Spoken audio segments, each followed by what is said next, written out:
Okay, let's talk about circulatory shock. Circulatory shock is defined as when cardiac output is inadequate to meet the metabolic demands of the body.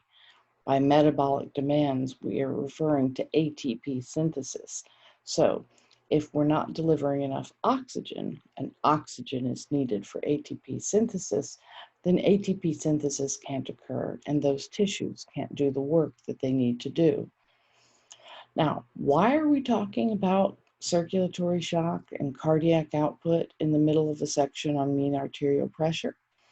Because control of mean arterial pressure is what allows the body to maximize flow, despite the limited cardiac output, to essential organs, especially the heart, so that cardiac output can be restored. In some sense, when we talk about cardiac output, we can almost use mean arterial pressure interchangeably in terms of the importance of restoring them so that the body is able to function.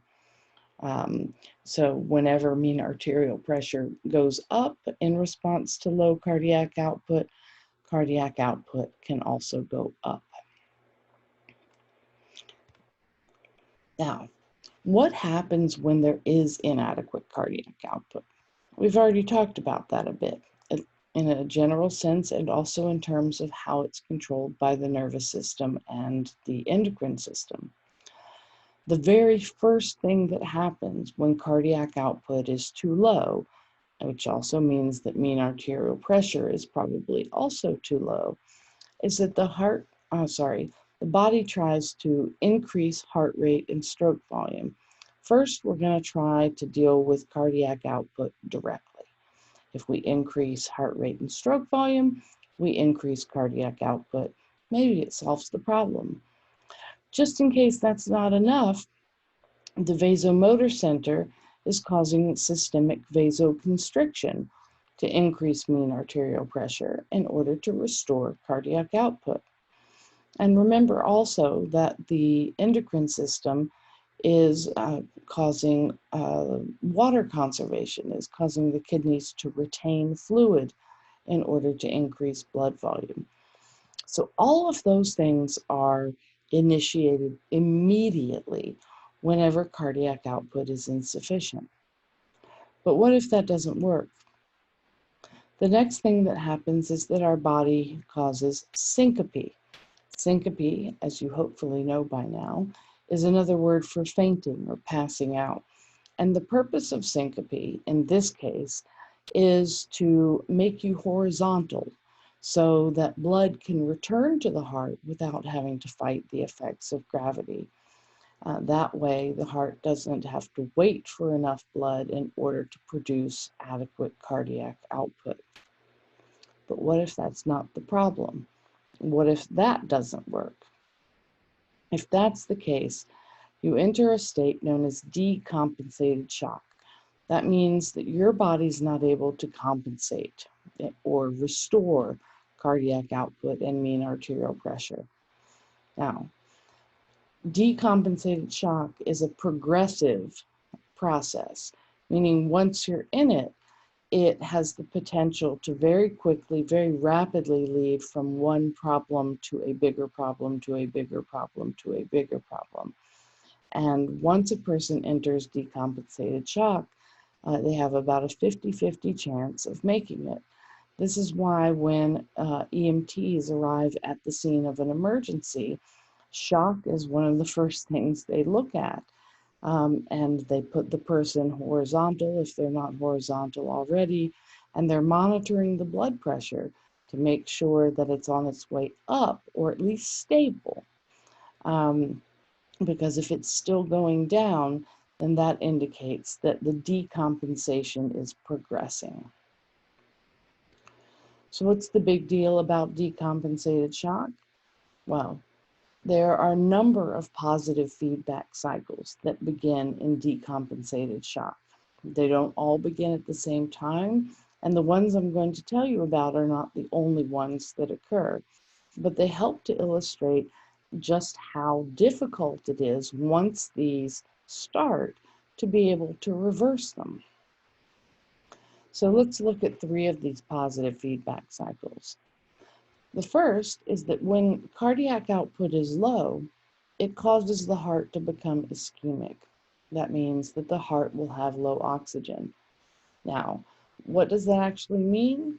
That means if the heart's not pumping out enough blood, it's also not giving itself enough blood. And if it's not giving itself enough blood, it's not getting enough oxygen, and therefore it's not able to produce the ATP that it needs in order to contract, or at least to contract with sufficient force to pump the blood out. If it has less force or becomes less able to contract, then the cardiac output becomes lower.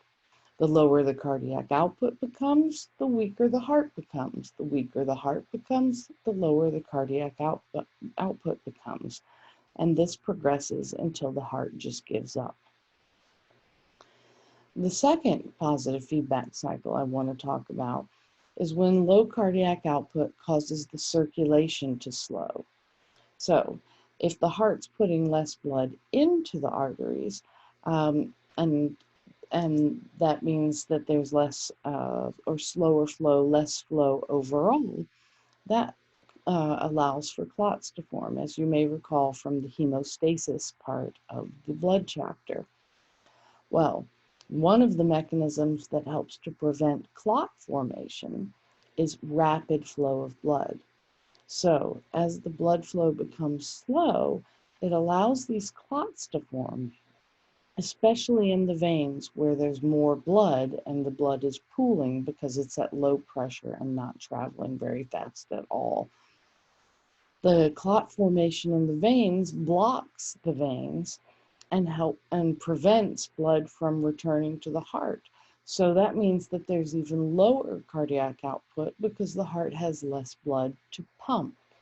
The less blood it pumps, the slower the circulation becomes. The slower the circulation becomes, the more clots form.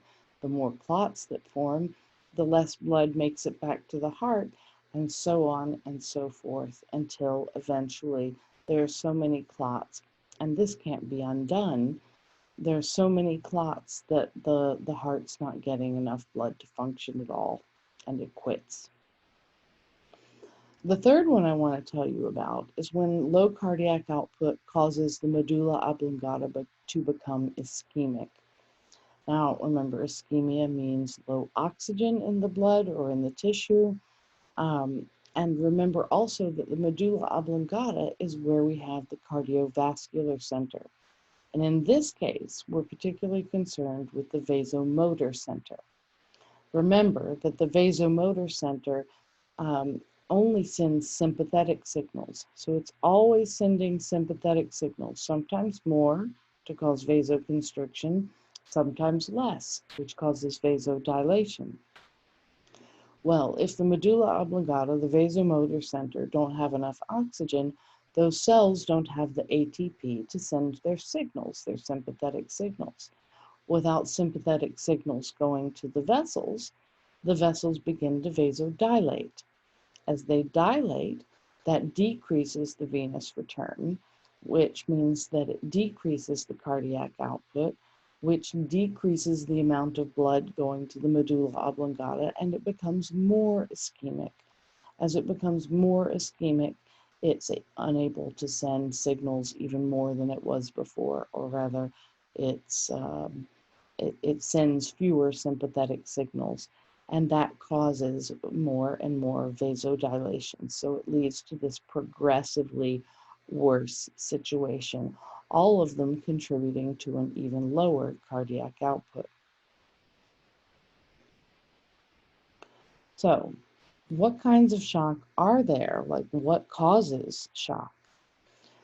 Shock is divided into 4 main categories: cardiogenic, low venous return, septic, and anaphylactic. Cardiogenic shock, the name tells you what it is. Genic means to come from or to originate from. So this is shock that originates from problems with the heart directly.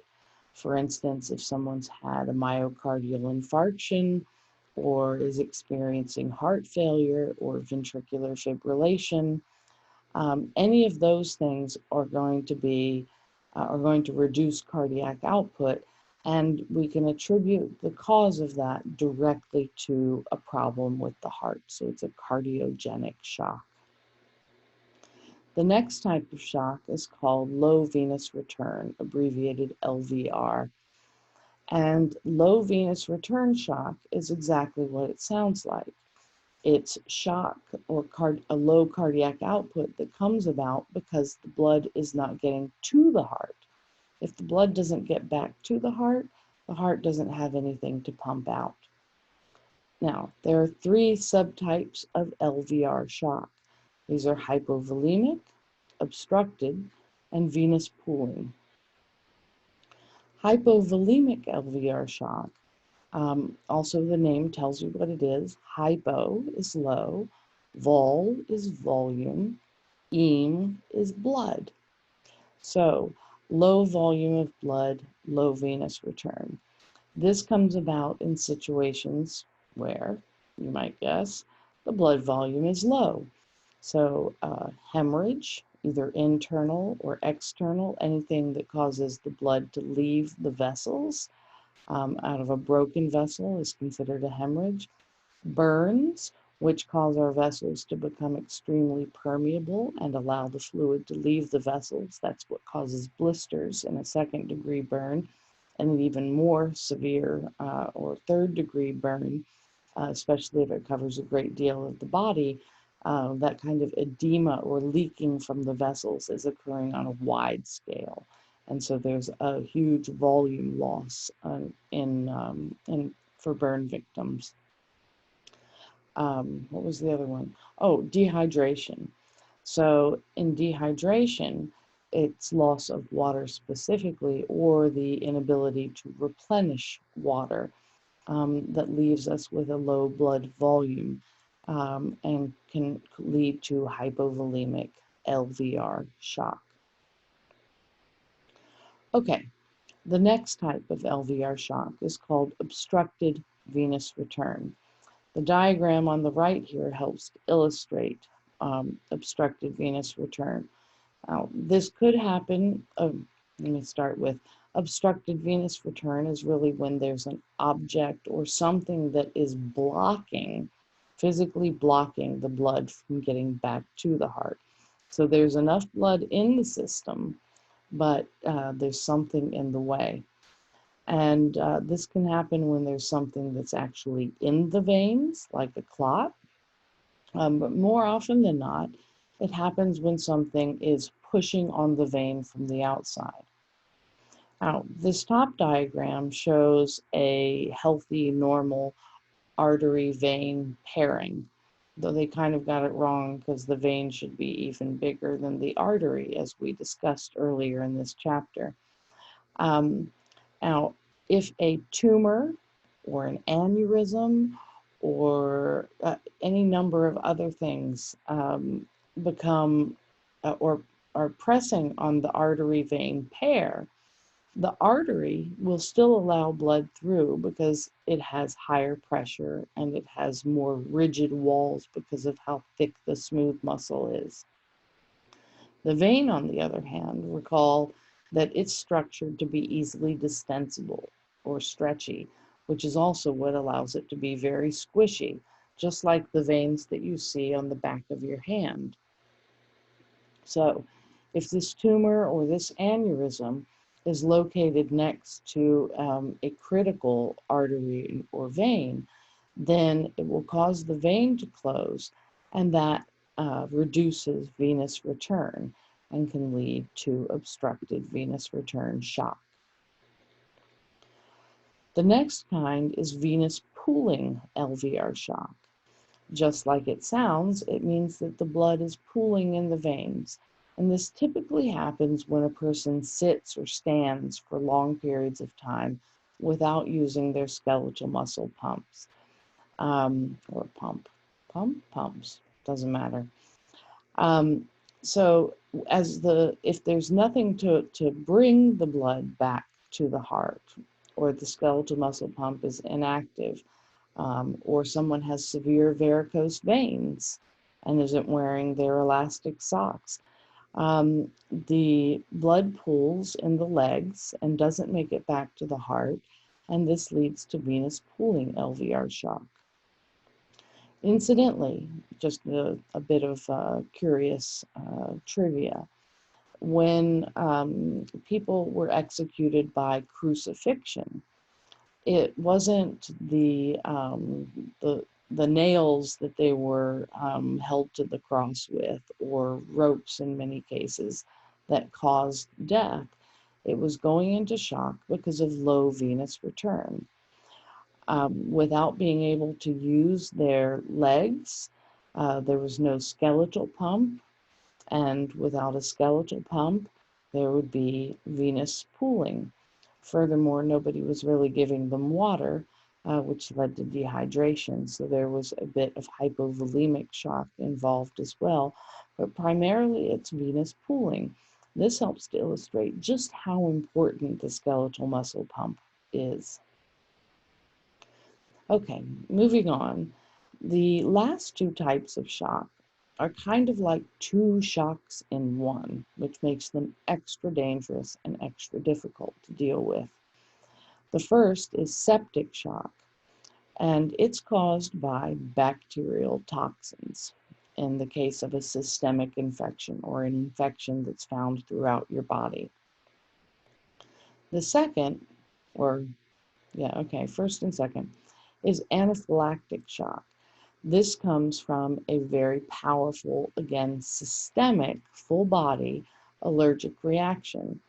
And the chemical that causes the shock, the response that leads to shock, is histamine. So let's look at what happens in the case of septic shock. Bacterial toxins, as they accumulate, cause two things to happen in the body. One is that they cause systemic vasodilation. Now, systemic vasodilation is going to lead to venous pooling shock because it's not going to be squeezing on the veins enough for them to move up. The bacterial toxins also cause the vessels to become leaky, especially the capillaries. And capillaries are already leaky, so this allows fluids to leave the capillary at a much faster rate, which means that we are losing fluid or losing blood volume, making this also a hypovolemic type of shock. So septic shock is extra dangerous because it's got two mechanisms that are working to reduce venous return and cardiac output. Anaphylactic shock is more or less the same thing, except that it's caused by a severe allergic reaction. Now, allergic reactions are when your immune system goes haywire, fighting something that's not actually dangerous. If you think about it, what are we allergic to? Pollen, cat hair, bee stings. These things don't hurt most people, but in someone who's allergic to them, their immune system sees that allergen as super dangerous, more dangerous than many real pathogens that it would encounter. And one of the chemicals that our immune system secretes when it's calling for help, when it thinks that we're under attack, is histamine. And histamine does two things. Histamine increases capillary permeability and also causes vasodilation, the same two things that we saw in septic shock. So vasodilation allows the blood to pool and prevents it from getting back to the heart, and the leaky capillaries that allow the fluid to leave cause a hypovolemic situation. So anaphylactic shock has both of those as well.